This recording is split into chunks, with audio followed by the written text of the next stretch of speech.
My name is Jerm. This is Jerm Warfare, the battle of ideas.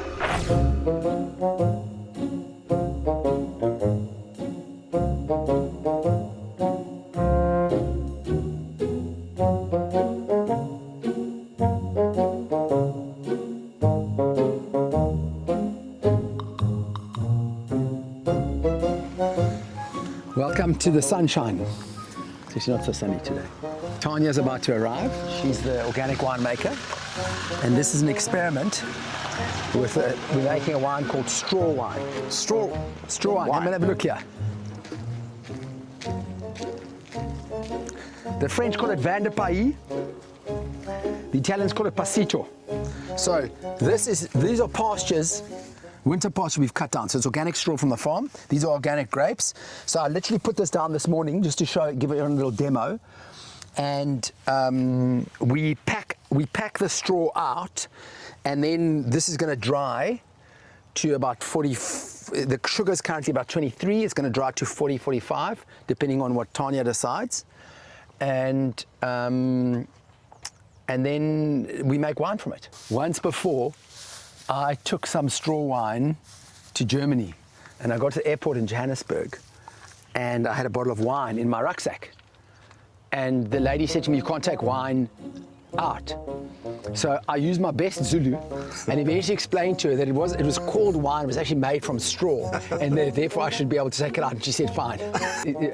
Conventional agriculture is the most non-organic thing in the world, which produces most of the food that we consume. So for grapes to be organically certified, there's a lot of hoops you need to jump through. Oh, and you jump through those hoops? We jump through those hoops. We've been doing it since 2008. Where's Madam? Jerm, can I ask you a favor? Can you, let's just see how heavy or light the scaffolding is.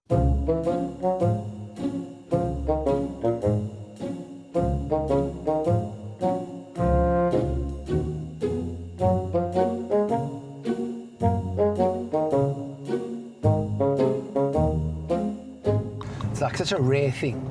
Jiu-jitsu? Jiu-jitsu. I do jiu-jitsu not because I'm Jewish, but because it's not a striking sport. It's a grappling sport. And a guy caught me in the elbow on Saturday. Oh. No, it was fine. Literally, there's no pain involved. The only thing it messes with your eyebrows. Jiu-jitsu just roughens them up a little bit. Oh, okay. You still look very pretty. Jerm, you're very sweet and very kind. What are we doing here today? Well, foot and mouth, because that's the big thing. Foot in mouth, you mean? Yes. So apparently the president announced a state of emergency with regards to an outbreak of foot and mouth disease. My take on, well, firstly, it's not an emergency. It's not any definition of an emergency, just like COVID was never any definition of a pandemic, okay?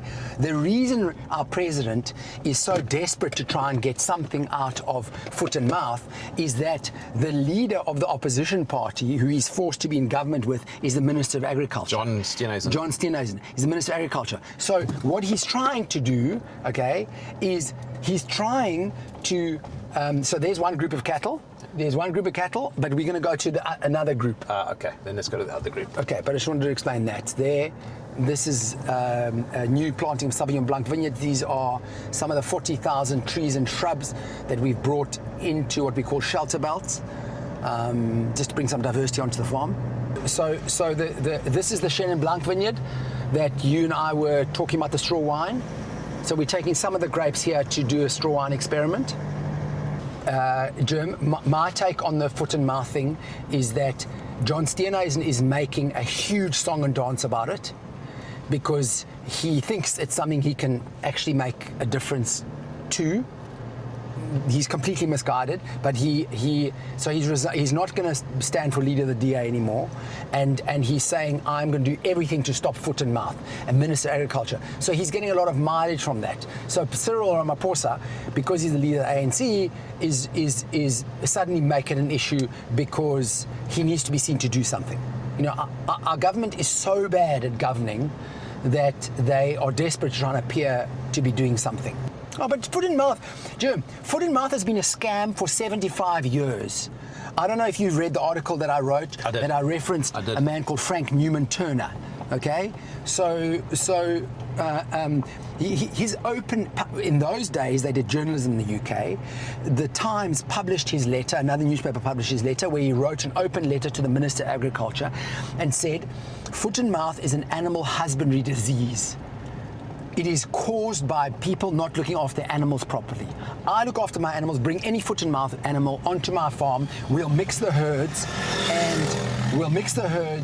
and we will, I guarantee you my animals won't get sick." You know, he's dead, but they're still waiting.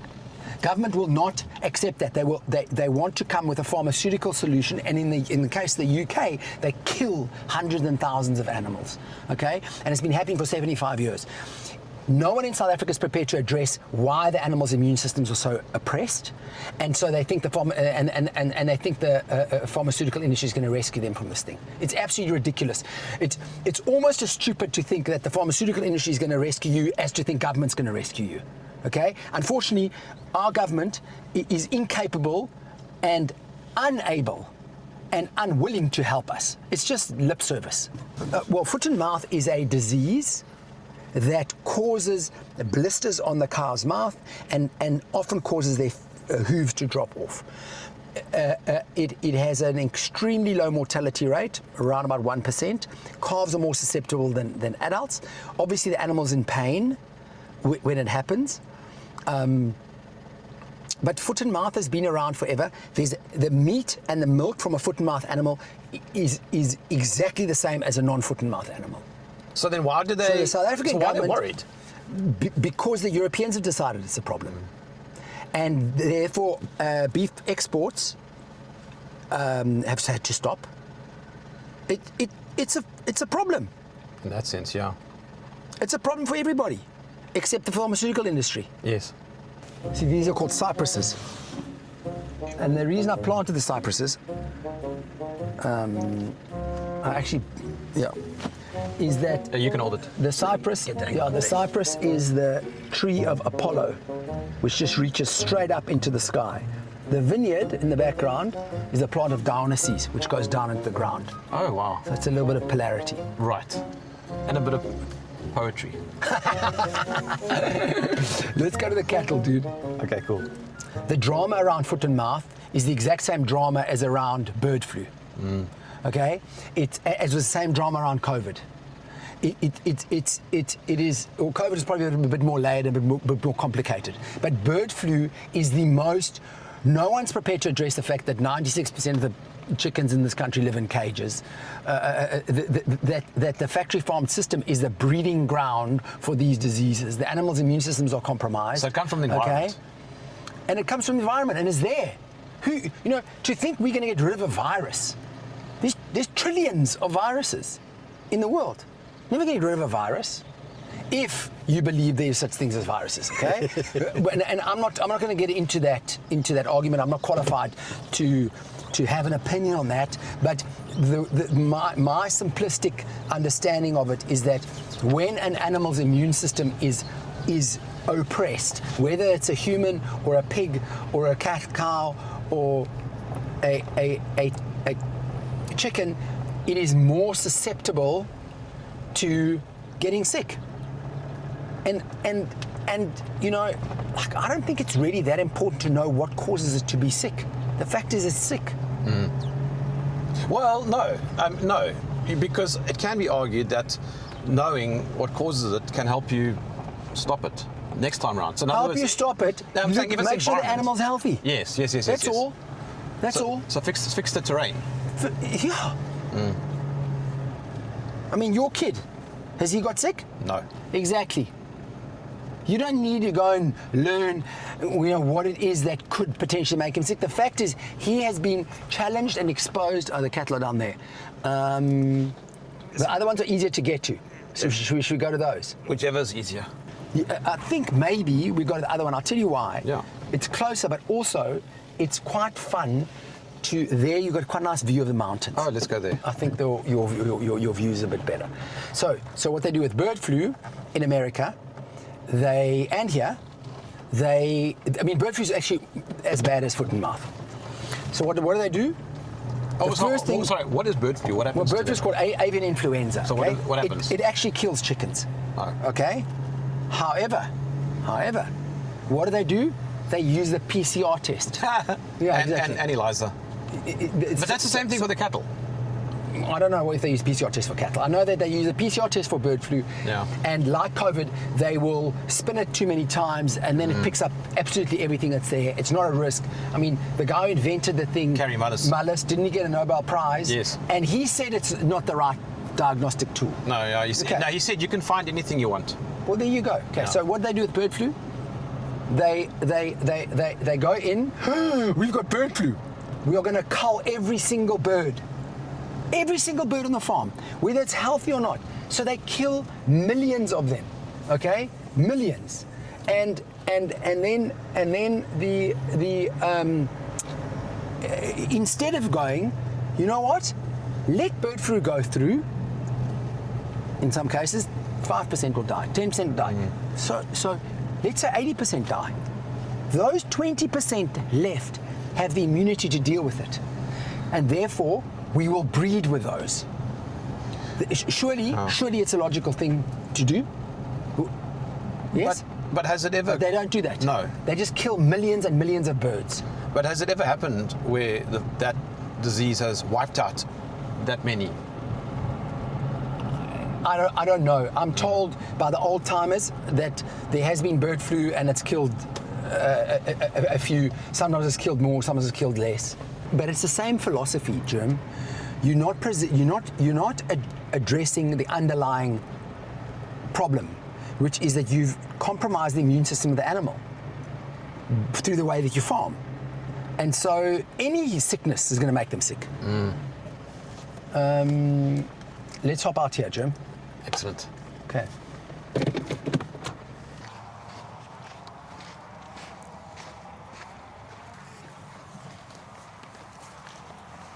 Okay, so this team is preparing that pasture.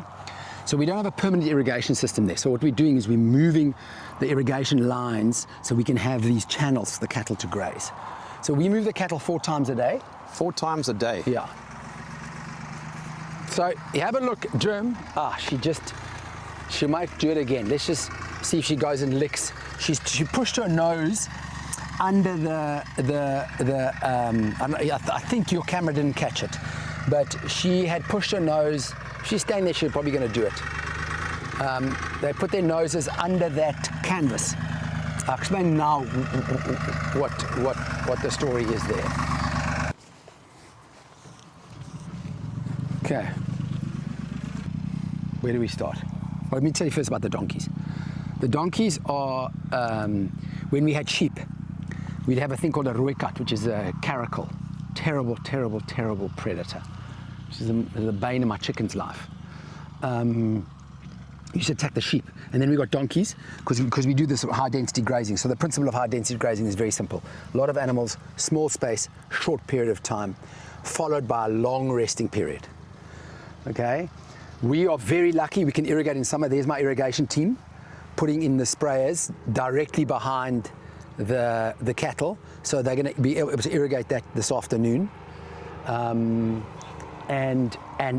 so that's how we can turbocharge the grass. So if you look here, Jerm, give the carpet brew. If you look down this line, you can see how much more vegetation there is here on the right than here. Oh, so they get moved. Okay. They get moved so across. So we move the electric fence, and then they move. Okay. And then you leave this for what? This grass here for how long? 6 weeks. Wow. 6 weeks. So the carbon cycle can complete, and carbon holds water, so that's how you're hydrating the soils, and the plants get an opportunity to complete, or not complete, but they can grow quite a long way. Like, for example, the lucerne, which is this purple flower here, in 6 weeks, it easily reaches its reproductive stage. So it's gone from vegetative to reproductive.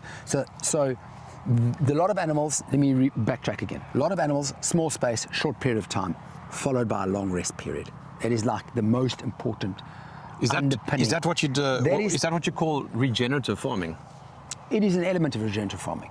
You can't farm regeneratively if you don't have animals in your system. So what's the difference between You that? have to have animals in the system to farm regeneratively. What's the difference between that and what's done commercially? Well, commercially, they will leave cattle in one camp for, I don't know, a week, 2, 3, 4, sometimes 6 months, okay? And then obviously everything's been finished eating, and then they have to bring bales in and feed them. So they don't do rotation. You got to understand, about 3 days after this has been grazed, the plant starts regrowing. And if the cattle are then grazing it on that regrowing, they exhaust its resources.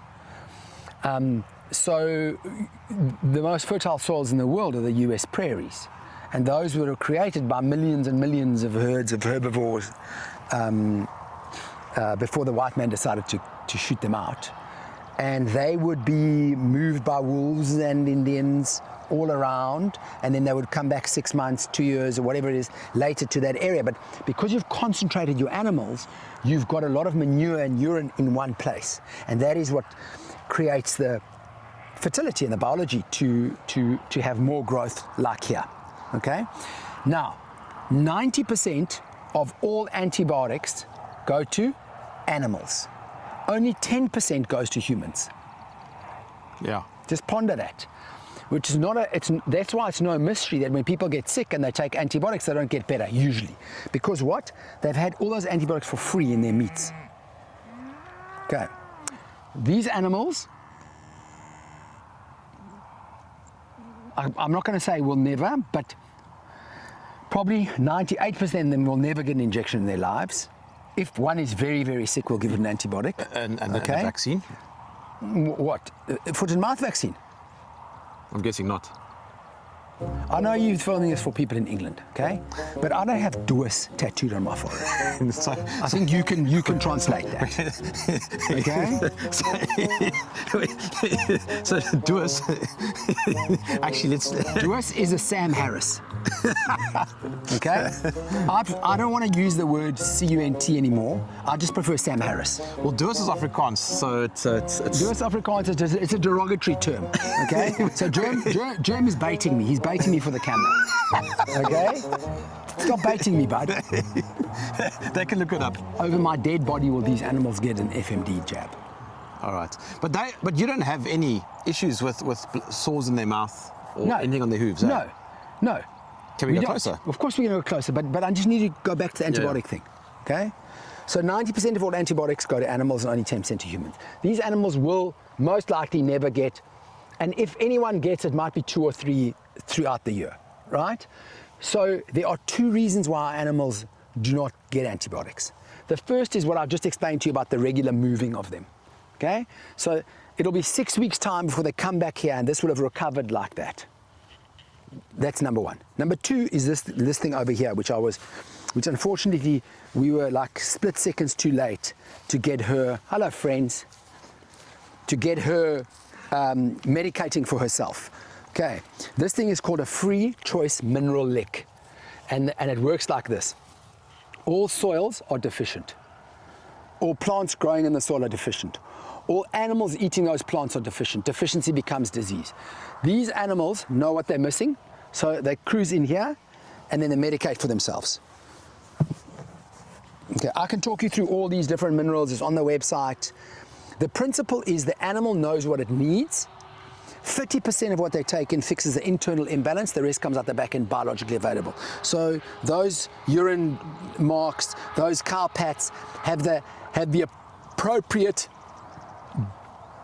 chemicals that have gone through a biological process that are then available for the microbes in the soil and the plants to grow. Okay, there's one of the common ingredients behind in a lot of these mixes is the salt, and it's unwashed salt. It's really important to understand. As soon as you wash salt, the sodium chloride content goes up and the mineral content goes down. So raw where we can. Okay. This is a breed called Simmentaler. It's originally from the mountains it's from the Alps. From the Alps? Simmentalers. And these, what kind of meat does this end up being? Beautiful meat. With pepper wrapped around. Now we're talking. How old are these on average? Oh, no boy. Oh, mixture. This little inquisitive calf's come and look at you. It's probably 5 months old. Oh, cute. We've got 2 groups of cattle, and we're about 220. 220. And that So makes, we're a small operation. Yeah. Okay, we're a small operation. Okay, but now that leads to obviously then the question about scale and cost. I'm so happy you asked that question. Well done. You UK column guys would think I've primed you to ask me those questions. Okay, but let's walk and talk about the scale story. Okay, we do not have a shortage of land and farmers who can farm regeneratively and feed this country regeneratively. Okay? Or any country. Or any country. I love using the example of Donnie Slubbert at rates in the Free State. Donnie has gone from having 185 cattle on his farm to 1,000 head on the same land, exact same piece of land. Careful that electric fence, Jerm. And how has he done that? He's changed his grazing methodology to this grazing methodology. Although he's a bit more extreme than we are, he moves his cattle 10 times a day.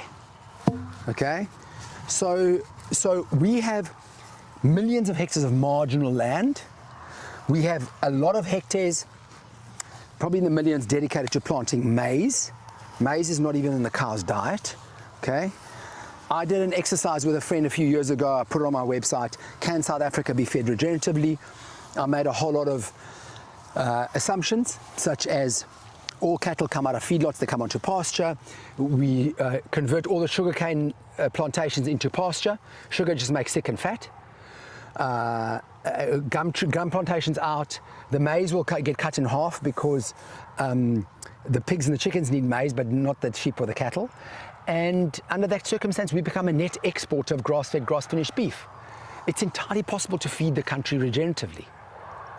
It's a possibility. It's not a probability. Right. And I mean, but the cost is a bit more. It's a bit more premium. No, it's not. Isn't it? It doesn't have to be. Production costs are much lower. The veterinary bills. Guess why my veterinary bills have gone up this year? Because I've got to pay a vet to come and check my cattle. Every time I sell cattle off the farm or take them to the abattoir, I have to pay for a vet to come out to give me a stamp to say that there's no foot and mouth here. That's bureaucracy. It's bureaucracy. That's our veterinary bill. For me, the salient point is that the animals' immune systems are oppressed by the way that they are farmed, that they're caged, whether it's chickens or pigs or cattle. You know, the threat with pigs is what they call African swine fever. With chickens, It's all the same thing, though, isn't it? I don't know if it's the same thing. It's bird flu, avian influenza. No, what I mean is it's all the same thing in terms of it's the terrain. It's how they It's everything. It's how they live. Everything. On your website, you said if you're going to depress the animal's immune system, oppress its immune system, what are you expecting? on your website you said that we don't live in our toilet. We don't, but we've ordained that animals have to. And again, we can't have government. It's not going to come and fix it. Or the pharmaceutical industry. They're not. So this is Lucerne. Yeah. Taste these flowers, bud. A little sprinkling on your salad. It's nice, eh? Very gentle, delicate flavour. I had a chef, the Mount Nelson. Mount Nelson's our biggest egg client. He used to get these Lucerne flowers. Horses love this, don't they? How do you know how a foot and mouth case is defined or determined? I don't. I'm afraid not. I just know that they say it's a confirmed case of foot and mouth. Because one thing that confuses me is the idea that animals are not supposed to get sick. Humans do get sick from time to time, and I'm guessing so do animals. But they make out as if it's this big tragedy. It's not a tragedy. It's not a tragedy at all. And the farmers are being punished for it. But there's another element to the foot and mouth thing, which is very sensitive to talk about, because it could very easily degenerate into a racial argument or racial fight. Okay. The complexity is that the foot and mouth cases mostly will come out of, or the original foot and mouth cases, put it that way, will come out of the traditional areas which are mostly small-scale black farmers. In South Africa? Correct. Okay? And so And so, you know, yes, they do find foot and mouth in the big feedlots, which are sort of white-owned businesses. But the origination of foot and mouth is the rural areas where they don't practice good animal husbandry. Okay? You know, if you look at an area called the Transkei, which is, some people say it's God's country, it's absolutely beautiful and amazing. The average cattle guy in the Transkei, if he gets 1 weaner a year from 10 cows, he'll be happy, maybe 2. If a commercial farmer gets less than 9 out of 10, he's in trouble. Okay, so in the Transkei, they're completely overgrazed. The animals are malnourished, and if an animal's malnourished, it's not going to reproduce. Have you ever had sick animals or sick cattle? No, we have had sick cattle. Last year, there was one guy who got sick, and we had to treat him with antibiotics 3 or 4 times. But he was one guy in that other group of cattle. One. Okay? We had a thing called BVD that came through in 2013. That was the darkest time for me with cattle farming. And we lost 34% of our herd. Okay? What do you think caused it? A thing called BVD, bovine viral diarrhea. Okay, so someone explained that it's the equivalent of cattle AIDS, but it's an immunosuppressant. So the animal gets super immune crushed, and then they'll die of any other disease. Okay, so we had a vet. He came in and he injected every single one of them with a live vaccine, and they kept dying. Then I had a different vet. Bless his cotton socks, he's left the country, but he was in Swellendam, and he came in and said, no, that's not the way to do it. We had 270 cattle on the farm at the time. He says, you take a little snippet of every single one's ear, and you send it to Onderstepoort or some laboratory up in Pretoria, and they analyze that little snippet of the ear to see, is this animal a carrier of BVD? And if it's a carrier of BVD, you cull it out of the herd immediately. There were 5 carriers, I culled them. Problem's gone. Now that raises all sorts of interesting questions. No, that does, because that now you start testing humans. Are they carriers of this? And you know, do you know what I'm saying? But BVD was a nightmare for Do you us. think it might have been related to the terrain? Could have been. I mean, it was the beginning. I was sort of 4 years into farming. I was buying in a lot of cattle from outside, so that was there. The farm wasn't as healthy as it is today ecologically. Yeah. No, it's a great question. I mean, ask that. Angus, Thank you. for showing me your cattle. It's been emotional, Jerm. I think For me, at least. I think that's pushing it. I think that's pushing it. Okay, but the moral of the story is what? The moral of the story is we cannot expect that the foot and mouth thing is going to go away if we destroy the immune system of the animals. The moral of the story is we've got to be honest about how we farm animals by keeping them in their toilets. We've got to be honest about the damage there is to farmers from this thing. There's nothing wrong with eating meat and milk from foot and mouth disease animals. I'm not saying animals should have foot and mouth, but the farmers shouldn't be punished for that. And the pharmaceutical industry is not gonna, they're not your friend. They're not gonna save you, and certainly not government's gonna save you. So if you think government's gonna ride in and rescue you from foot and mouth, you are totally delusional. In fact, our government is being anti the farmers. They have been blocking certain guys bringing vaccines in, because there's a lot of farmers who believe the vaccines work, but the government's blocked them. And the vaccines don't do anything. I don't know. My animal's not going to be vaccinated. Okay, so I can't go there. I can't comment down there. I know that more than 2 million cattle have been vaccinated, and the disease is running rampant. I heard it's like only 0.2% of the entire herd population. Well, the herd is 14 million apparently. Okay, and the government was making a big song and dance about producing its own vaccines, and they're going to do 12,000. Dude, it's like a John Cleese skit, man. Who, by the way, yesterday said, I'm going to be in breach of UK free speech regulations, so they're going to have to put me in jail. John Cleese? Yeah. Good man. Okay, so it's farmerangus.co.za. That's it, my buddy. The Farmer Angus on Instagram. Blessings.